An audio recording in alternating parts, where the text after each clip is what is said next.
Salamat po at magandang hapon sa lahat. Maayo hapon sa tanan. I, I'm from Oton, Iloilo. I reside in Oton, Iloilo, although now I mainly live in Manila. But I know that this is an Ilonggo country. So, Ilonggo-speaking country, an enclave. Marami po kaming mga estudyante sa UP Visayas where my home unit is na galing po dito sa South Cot. So mga taga Coronadal, Marbel, Tacorong, marami po kaming estudyante. So, and I'm also quite familiar with this area in conjunction with studies that I have made in the past with my other hat being a researcher on conflict and security. So, pag pinag-uusapan po yung mga areas in Maguindanao, like kanina pinakinggan ko yung sa Minda video about Pikit. So, isa po yan sa mga areas na tinitingnan namin because yung po yung lugar na site of a major clash in 2004. It was a major clash between the government forces and the Moro Islamic Liberation Front. So yan, Dighuwasan Marsh also is an area that is in Maguindanao na where the parang home area where the BIFF, if you're familiar with the Bangsamoro Islamic freedom fighters reside. So siguro isang magandang segue yan to kind of delve into my topic, which is looking into governance aspect. Because the Mindanao River Basin, actually something that is probably not mentioned all too often, is not just an area where we see like a lot of these governance layers, hierarchies in place, but also it is an area of fragility. Because the same areas where they experience lots of flooding, like in the Ligawasan Marsh, the Maguindanao area, are also areas where we see people intermittently displaced as a result of armed operations, either done by our state security forces or by irregular groups. So yung idea po ng fragility, pwede natin pang ikarga doon sa measure ng hazard, no? What sort of risks do people experience on top of the hazards, the susceptibility, the vulnerability? Nandyan din po yung hazards arising from conflict-induced displacements. Okay, so my presentation today actually derives from my own portfolio, which is an examination of the laws, policies, and institutional arrangements that frame water governance. So my area, actually many years ago, I was part of a multi-UP team when academician Gisela was vice president of our university. And we had this like 5-year interdisciplinary research grant looking at water. Tubig lang po. Surface water in particular, rivers. And although Mindanao was not part of our site at that time, we were looking at many river basins. I do appreciate because Mindanao River Basin is the second in our entire country and encompass such a large area of Mindanao Island itself. That really parang overlaid talaga siya over problems of security that is felt in basically Bangsamoro area. So marami po siyang mga governance nuances that I think cannot be fully captured. So these are just some of the publications that our team, the EIDR team, had come up with. But more importantly po, yung aming libro on water policy in the Philippines na talagang tinignan, hinimay-himay yung iba't ibang usapin ng tubig sa Pilipinas. And the chapter that was assigned to me was laws, policies, and institutional arrangements. So next slide. I think that it bears in it kind of like it cannot be overemphasized. Na ang problema natin sa tubig is both a question of declining supply yung per capita. Ano ba yung available na sa tao? It was pointed out by Patricia a while ago na actually marami tayong freshwater source. Despite the fact na napakarami siya, hindi po lahat yan ay nagagamit. The reckoning at the end of the day is per capita.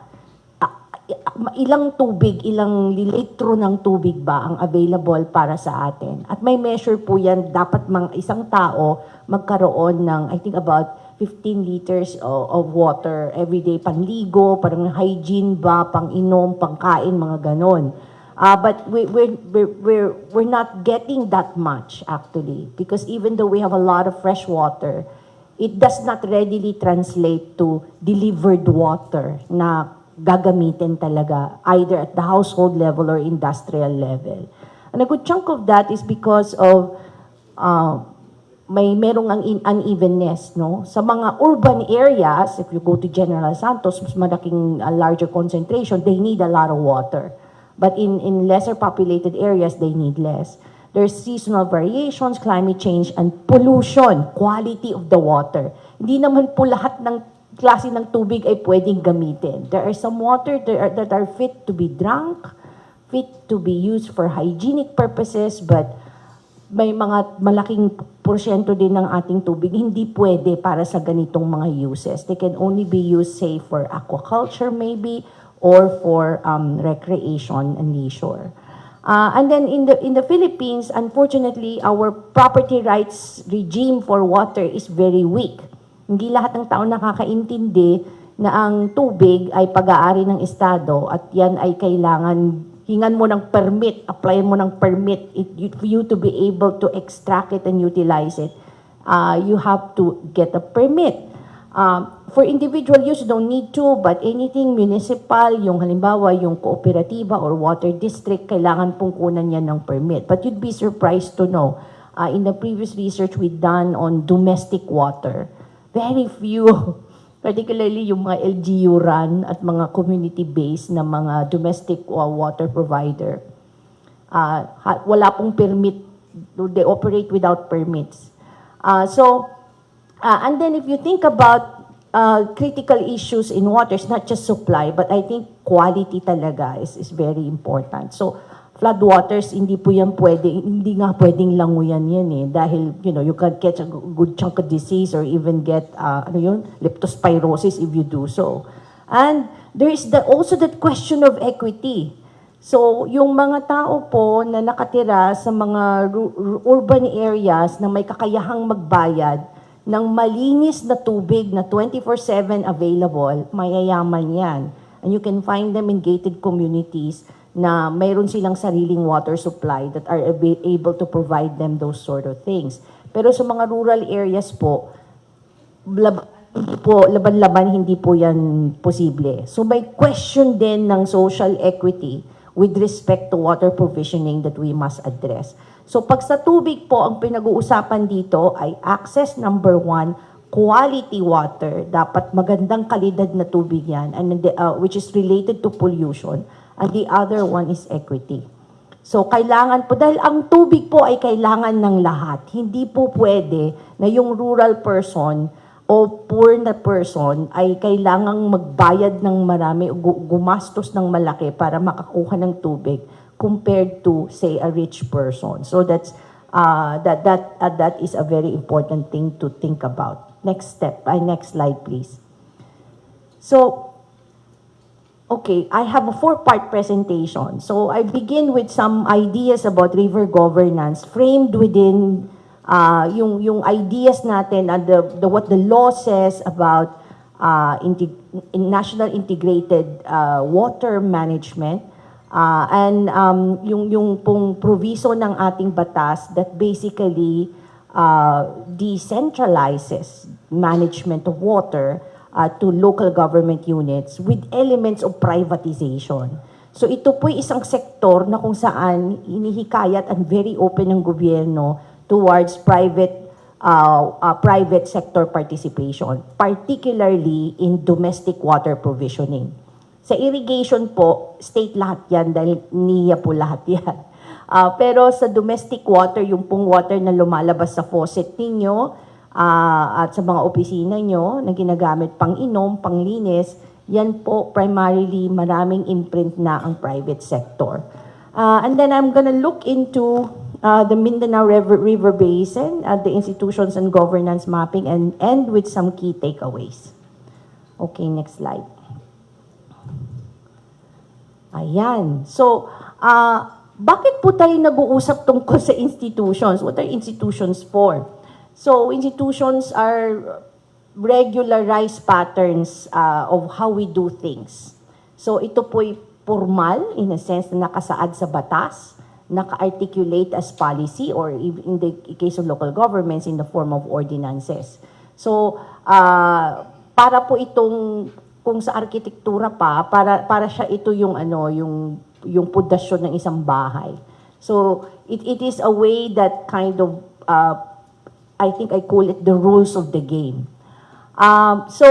There are a lot of institutional arrangement that govern water resource development, allocation, and management. Meron tayo niyan lahat. In our book, Water Policy, we mapped all of that. And you would be not surprised na ang dami-daming mga institutions ang may patungkol sa water. Nung binilang po namin, 30 na 30 plus agencies of the government, excluded pa yung LGU yan na may kinalaman sa tubig. Including, of course, yung ating hosts ngayon, which is the MINDA and the RCBOs. So, but dahil nga ang dami-dami, you end up with a situation where there are many overlaps in what they do, and coordination is really a premium. Ang hirap na tahiin yung 30 na mga ahensya ng gobyerno all looking into different aspects of water.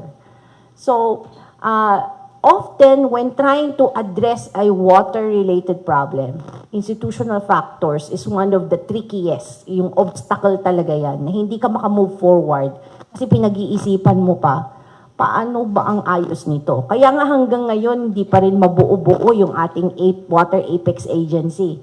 Kasi nagtuturuan, no? Sino ba yan? Kay DNR ba yan? O, sin NWRB. Kasi NWRB, nakapaloob na siya sa DNR ngayon. Dati siya sa sa MWSS siya. O, ang daming mga issues like paano mo tatahiin itong mga iba't ibang agencies into one apex agency. By comparison po, halimbawa, ang Vietnam has a Department of Water. So, ganun sila mag-isip. Isang ahensya lang ng gobyerno tungkol sa water, whether it's for irrigation or for domestic, it doesn't matter. Only one agency for water. Sa atin po, hiwa-hiwalay yung concern natin sa water. Dahil ang tinitignan, anong tubig yan? Tubig ba yan na pang-irigasyon? Tubig ba yan na ipang-inom? Kasi kung tubig pang-inom, luwa yan. Water district, luwa yan. So, iba-ibang tingin, ano bang tubig ang tinitignan mo? Kung nasa DA ka naman, ano yun? Bureau of Soils and Water Management, okay? So, kung nasa NDRRMC ka, ano yan? Tubig, baha yan, okay? So, iba-ibang tingin sa tubig, but it's all water. So, kaya nga po, institutional factors is such a big bottleneck. So, tapos, napakarami po yung sources ng water. So, kailangan maingat po tayo when we did our project 5 years, many years ago. The first thing we were asked, are you looking at surface water only? O ground pa yan? O tubig na galing sa taas? Bakit wala kayong rainwater? Tinanong kami. And then, nagulat kami, ay, kailangan pa balang isipin yun, saan galing yung tubig mo? So, there was some conversation because although water is cyclical, di ba? Kaya may rainwater cycle nga tayo supposed to be, nagre-recharge yan siya underneath. And what is coming from the clouds that translates into water eventually kind of recharges our aquifer. In ideal situation, it does that. But we know for a fact that it doesn't all lead to recharges of the aquifer. So anyhow, so maliban po sa multiplicity ng water resources, marami po bang broader context na pag-uusapan natin when we talk about institutional arrangements. Like, changes in settlement patterns. So we were chatting a while ago, how did your province came about? South Cotabato, Sultan Kudarat, this particular part of Mindanao were opened for big agricultural cultivation at the turn of the century. Agri-industry talaga yung focus. And this, I think, Pulumulok, di pa? Dito yung malaking Del Monte Dodol plantation. So, talk about bananas. This is like the fruit basket of the Philippines. So, yung may history kayo na ganon. So, with changes in these particular economic drivers, then we also expect that it will determine yung patterns of water uses at kung anong importansya ang binibigay nyo sa tubig. So meanwhile, nag-iba yung merong pagbabago sa industry na uso ang mining. Okay? So with mining, may mine tailings yan. Diba, alam naman ninyo, pag ridge to reef, di ba? Kung anong nangyayari sa taas ng bundok, bababayan sa water. So here we have a very good example again of how changes in the economy of your region drives certain patterns in the way we use water and the importance of water. Kasama din po dyan yung mga changes in social and political landscapes. So, yung nabanggit ko na nga po, how does the history of conflict between and the Moro conflict in the area affected, yung patterns of water uses. So, may malaking epekto din po yan. Okay? Next slide. So, water decisions, ito yung kay Ben Malayang, a very good colleague of ours from the UP, who actually formulated this framework na ang pag-uusap ng tubig sa Pilipinas ay tungkol sa hierarchies of governance. Hierarchies po yan. So, governance is not just at one layer, multi-layered yan.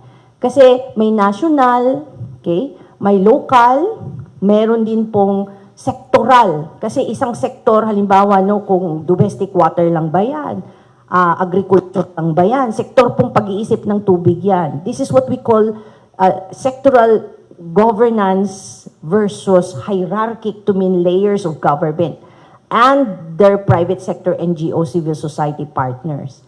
So in that case, when you are talking about governance, it's really plural. Ano bang governance pinag-uusapan dyan? So you need to be able to imagine it like in a 3D dimension, anong aspeto yan. And in your case sa Mindanao River Basin, so much more complicated. Bakit po may BARM kayo dito? So yung layer of governance nyo, kumbaga sa sapin-sapin, multi-layered talaga, iba-ibang kulay. May BARM pa kayo that sort of sticks out. Because para siyang ibang gobyerno yan. Hindi siya pwedeng utos-utusan ng national government at hindi rin siya pwedeng mang-utos ng local government. So it's a very nuanced kind of governance that you are operating at. Within the Mindanao River Basin, you have provinces, localities, but you have BARM and you have Region 12. So, ganyan po yung kakomplikado yung sitwasyon dito. But all the more, there is premium on collaboration. That's why we really welcome this sort of engagements na stakeholder fora because it's an opportunity talaga to kind of bridge those sort of agency and governance barriers that will enable us to kind of arrive at the same framing. So, collaborative processes are very good in fomenting institutional arrangements to manage a complex problem like water. But I participated in the STI road mapping for road mapping for water secure and resilient Philippines some years back. At yun yung sa aspeto ng governance talagang in-emphasize na what we want is a kind of governance that is number one, participatory. Nakikihalo lahat. B, integrated thinking, hindi po yung pitsi-pitsi. And at the same time, equitable. We want an outcome that is equitable, na hindi lang tumutugon sa pangangailangan ng iba, but to all. So equity is a very good outcome that we must all aspire in terms of the kind of governance that we want. Next slide. So this is the sort of framework na ginagamit namin when trying to think about, okay, how do we go about building participatory, integrated, and equitable governance? Mahaba pong proseso yan. And in our project, we tried it with modest success. Ang hirap po because you really need to stitch together various stakeholders, trust building, a lot of face-to-face dialogues, and only when all these norm making is finished can you go about and design institutions the way you want it. Mahirap pong gawin yan, but I provide you, for instance, sa amin po sa Iloilo, meron kaming Tigom Aganan River Management Council, TAW-MB, Water Management Board actually, which was created maybe 20 plus years ago with some success. Pero it took them a very, very long time to work together to build parang better relations and a notion about how to go about protecting the watershed. So I imagine that for Mindanao River Basin, this will come about. But again, it's a real challenge kasi nga po ang lawak-lawak ng sakop ninyo at marami kayong players. Next slide, please. Okay. So, ang national framework po for water governance, napakasimple lang naman. So, yung unang-una, yung property rights to water. So, lahat po ng river systems natin, ina-applyan po yan ng water rights to be able to extract. Now, a good chunk of our surface water is allocated for irrigation. Not surprising. So, karamihan po ng water permits nasa kamay ng NIA. Only a small portion is for domestic water. But as I mentioned before, problema talaga yung fragmented institutional setup. Kasi yung tingin sa water, ano ba yan? Water use ba yan? Watershed management ba yan? Water quality management ba yan? And then you need to identify stakeholders for each dimension. And in the case of Mindanao River Basin, you are hindi ko alam kung council kayo, I think you are a council na setup. Unlike yung LLDA, Laguna Lake, authority yon. Mas may poderoso yon. So maybe in your institutional design future, you can think about how then do you strengthen reforms towards strengthening your institution so that you will be able to get to do things that you are not able to do under a council arrangement, which is more on coordination. Okay? So, next slide. 5 minutes na lang daw po. Okay. So, these are just some of the parang tick of things when you think about river basin. So, dapat integrated, sustainable development of related land sources. So, huwag po nating kalimutan na ang watershed is not just the water itself, but the drainage system, the land resources that are attached to it, and the mountains. At yung alluvial plain po at anong babagsak niyan, ang sa coast bumabagsak. So only when we think in those terms do we realize na tahi-tahi po yung integrated thinking. So, upstream and downstream, na-mention na po yan kanina ni Sir Oli, na yung nga problema sa mountains, whether it's deforestation or mining, it all goes down to the river and ends up in our coasts. So in those types of thinking, kailangan talaga mas integrative at holistic. And pag-usapan na din natin yung land, which is sometimes silent in treatment of water. Pero magkaangot po talaga yan. It is the land that gets flooded. It is the land that, that is cultivated with the use of water. So kailangan pag-isipan siya together. Okay, next slide. I think I'm down to a few. So, iyon po yung itsura ng mapa ninyo. Ang laki-laki. When I look at it and the drainage pattern, it's really extensive. And this was done by the UP DREAM project back in 2014. Na ground survey talaga siya. Very, very good resource in terms of soil. May weather pattern sila na very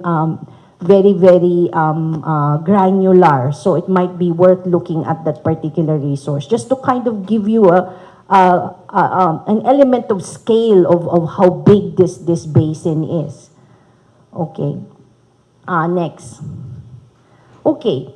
So yung mapping ninyo is very curious kasi nga tatlo yung binigyan. Again, talking about institutional mapping, tatlo yung may jurisdiction dito. That's MINDA, that's RCPO, which is under DNR, and the NDRRMC. It was most curious to me. Bakit may NDRRMC kayo? Because for the most part, flooding talaga yung concern. So relief and rehabilitation has been constant in the history of this basin since its inception, nung task force pa lang siya, during the time of Marcos. When they did away with the task force and came up with this, flooding pa rin siya, hence the inclusion of NDRRMC. Kayo lang po ang alam ko na may institutional mapping na ganyan, na may kasamang NDRRMC. Which again suggests na yung level of seriousness ng flooding as a problem in your case, which explains why that particular government agency is a part of your institutional map. Next slide, please. But that said, ang maganda naman, ang positive sa inyo is may MINDA kayo, which means na a lot of the resource mobilization and the funding actually aspect can be taken care of by MINDA. Which in other institutional maps looking at river basins is not there. Hindi ganong karabast yung resource mobilization aspect nila. Okay, so ang gaps and concern, ayan, resolving conflicts arising from hierarchies. So paano yan? Yung nag-uusap ba with the BARM, yung regional level, yung local governments, yung province, upstream and downstream, yung problema sa mining, tailing, yung how it affects water quality, sedimentation, na pag-uusapan po ba yan? Conflicts between sector-based policies, particularly regulations and management across sectors. So, kumusta po yung aquaculture and fishery nyo? Nakakain nyo po ba yung mga bangus at mga tilapia that are cultivated along your river, or are you too scared of their metal element to eat them? So, mga ganyan po.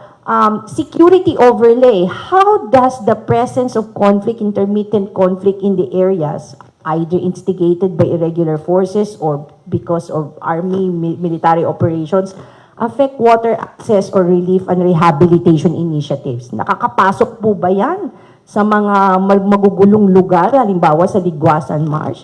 And how do you reconcile these formal institutional arrangements with IP customary laws? Marami po kayong IPs within the river basin. So yung pa hindi pa napag-uusapan kasi ang institutional arrangement that you have is highly formal. But one way to think about it is to how to bring in the IP interests and IP stakeholders within your broader discussion of your maps, of your plans, of your activities. And of course, the funding. So may kanina sa documentary sinabi, hoy, hingi tayo ng pera kay President Marcos para i-implement na yung mga iba-ibang projects natin. So, that could also be one of these things. Whether you will go for hard infrastructure or natural, still it requires a huge amount of investment on the part of the government. Next slide. I think it will be my last slide, which is the key takeaways. So balik na naman po tayo. Do we see hope in a water apex agency kung mangyari man yan? When Bongbong Marcos first came into office, sabi niya this is one of the priorities. But you know, he's halfway through his term and we have yet to see one. Mangyayari ba yan?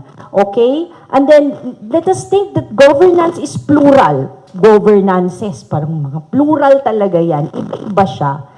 Because it depends on, you know, your area, whether it's provincial, local, sector, and so on. But always nested within broader plans, integrated water resource management framework, and climate change resilience focused. So, maganda siguro yung pag-usapan, how do you create mechanisms to resolve water conflicts? So, kanina na-mention ni Sir Oli yung gawa din tayo ng PES, you know, Payment for Environmental Services na scheme.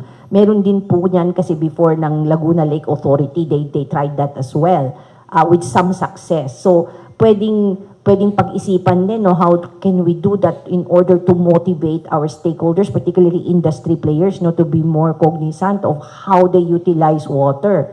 And then, last is linking water resource more clearly with outcomes. Yun na naman. You think about water as a resource, but do you ever think about yung link niya with the outcomes?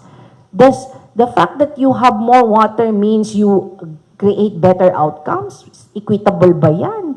Sustainable development ba yan? Resilient ba yan? And with the only way to kind of establish those links and to find out whether you are creating the outcomes that you want is through, again, scientific data, regular monitoring, and constant dialogues so that people have a common understanding that this is where you want to go.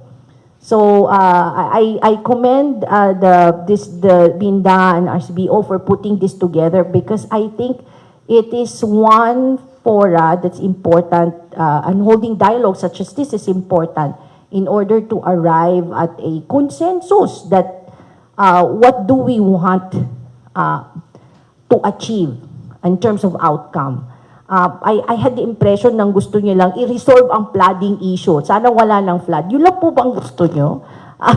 Yun yung tanong. But you have to think about outcomes in a broader way that also leads to yun nga, to support social economic development for your people.